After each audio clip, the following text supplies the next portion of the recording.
Hello दोस्तों, आज की वीडियो में हम बात करेंगे अपनी दुकान को डिस्प्ले कैसे करें या फिर अपनी दुकान में सामान को डिस्प्ले कैसे करें। तो सामने आप मेरी दुकान का फ्रंट देख सकते हैं। मैंने किस तरीके से एक एक आइटम को बहुत ही अच्छे तरीके से डिस्प्ले किया। तो आज मैं आपको कुछ ऐसे पॉइंट बताऊंगा जिससे आप भी इस तरह का डिस्प्ले अपनी दुकान का कर सकते हैं। देखो, दुकान का डिस्प्ले और डेकोरेशन अच्छा होगा तभी कस्टमर बार बार आपकी ही दुकान पर आएगा। तो पहला पॉइंट है हमारा, आपको अपनी दुकान का फ्रंट यानी कि बाहर का एरिया साफ सुथरा और डेकोरेट रखना है। फ्रंट वो चीज होती है जो आते जाते लोगों को या कस्टमर को सबसे पहले दिखाई देता है और इसे देखकर कस्टमर दुकान के अंदर एंटर करता है। तो आपको अपनी दुकान का फ्रंट साफ सुथरा और डेकोरेट रखना है, जिसमें सबसे पहले आप इस तरह से 5-5 रुपए की लड़ियों को टांग कर डिस्प्ले कर सकते हैं और प्रॉपर तरीके से टांग कर अपनी दुकान का डेकोरेशन बढ़ा सकते हैं। और इसमें सभी लड़ियां आपकी बराबर होनी चाहिए, कोई भी लड़ी कटी फटी या ऊपर नीचे नहीं होनी चाहिए। अगर कई बार पैकेट टूट भी जाते हैं, उन्हें आप एक डब्बे में भर के रख सकते हैं, कस्टमर के मांगने पर उसमें से दे सकते हैं। पर फ्रंट पे हमेशा पूरी लड़ी को ही डिस्प्ले करना है। फिर दूसरा पॉइंट है हमारा ये पाइप आप अपनी दुकान पर जरूर लगाएं। इस पाइप पर आप नमकीन और शैम्पू की लड़ियों को टांग कर डिस्प्ले कर सकते हैं और इससे आपकी दुकान का डिस्प्ले बहुत ही शानदार बन जाएगा। फिर आ जाते हैं कुरकुरे। आप जब भी अपनी दुकान के बाहर कुरकुरों का रैक रखते हैं, उसको आप हमेशा चेक करके रखें कि वो इस तरह से फुल होना चाहिए। फिर इस तरीके से काउंटर पर बड़े बड़े टॉफियों के जार जरूर रखें, जिससे आपकी दुकान का फ्रंट बाहर से बहुत ही अच्छा लगेगा, जिसे देखकर कस्टमर आपकी दुकान में जरूर एंटर करेगा। अब बात करेंगे दुकान की मेन अट्रैक्शन यानी कि दुकान का काउंटर। आपकी दुकान का काउंटर भी इस तरीके से साफ सुथरा और डेकोरेट होना चाहिए। अगर काउंटर प्लाई बोर्ड का है तो अच्छी बात है, वरना उस पे कोई फ्लैक्सी या पोस्टर लगा है तो वो एकदम क्लीन लगा होना चाहिए, क्योंकि काउंटर दुकान की शान बढ़ा देता है, जिससे कि सामान का डिस्प्ले अच्छा लगता है। तो दोस्तों, तीसरा पॉइंट है हमारा फोकस एरिया में। दुकान के फोकस एरिया में सामान को भर के लगाएं। जो आपकी दुकान का फोकस एरिया होता है, फोकस एरिया से मतलब जहां कस्टमर खड़ा होता है उसको सबसे पहले जो चीज नजर आती है, कस्टमर को सबसे ज्यादा विजुअल आने वाली जगह का स्टॉक खाली नहीं होना चाहिए। तो यहाँ पर आप मेरी दुकान का फोकस एरिया देख सकते हो, मैंने किस तरीके से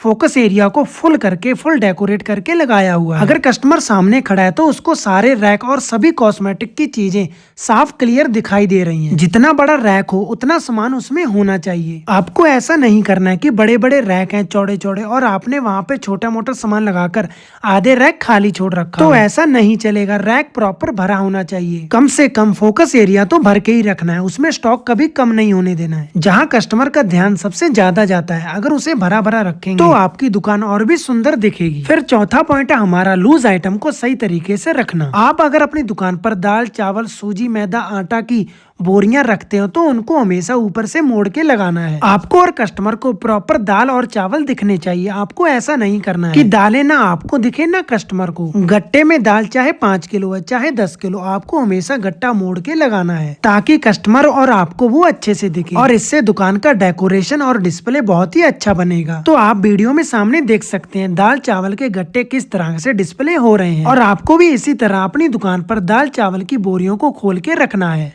नेक्स्ट पॉइंट है हमारा डिस्प्ले आपको सेक्शन वाइज करना है। तो दोस्तों, सामान आपको हमेशा सेक्शन वाइज लगाना है। फॉर एग्जांपल, मान लो आप अपनी दुकान पर 4-5 तरह के बिस्किट रखते हो, तो आप बिस्किट के लिए 2-3 रैक अलग से लगाएं, जिसमें आप सिर्फ बिस्किट ही बिस्किट रखें, 10 वाला 5 वाला। जैसा कि आप अपनी दुकान पर कॉपी और रजिस्टर रखते हो तो एक तरफ कॉपी और रजिस्टर ही होने चाहिए। आपको कभी ऐसा नहीं करना है कि आधे रैक में नमकीन या बिस्किट और आधे रैक में आप साबुन लगा रहे हो। जैसे मैंने यहाँ पे नमकीन भुजियों का सेक्शन बनाया जिसमें मैंने सभी नमकीन भुजिया ही लगाए हैं, और इस तरफ मैंने ऑयल का सेक्शन बनाया जिसमें सभी तरह के आधा लीटर 1 लीटर ऑयल ही लगाए हैं। तो मैंने सेक्शन वाइज इनका डिस्प्ले किया हुआ है, तो आपको भी इसी तरह सेक्शन वाइज डिस्प्ले करना है। तो जब भी आप सामान लगाएं तो सेक्शन बनाकर ही सामान लगाएं। अगर आप इस तरीके से सेक्शन वाइज सामान लगाओगे तो आपको सामान देने में आसानी होगी और कस्टमर भी अपने आप सामान उठा लेगा। तो 5th पॉइंट है हमारा सीजन के हिसाब से डिस्प्ले करना, यानी कि सीजन के हिसाब से सामान को रखना। जैसा कि अभी सर्दी का सीजन है, इसलिए गच्चक पापड़ और मूंगफली बहुत ज्यादा बिकता है, इसलिए मैंने इसको डिस्प्ले किया हुआ है। इस बेंच के साथ साथ मैंने इस तरफ सभी रैक में ये गच्चक पापड़ और मूंगफली को लगाया हुआ है। तो आपको भी अपनी दुकान का डिस्प्ले सीजन के हिसाब से बदलते रहना है।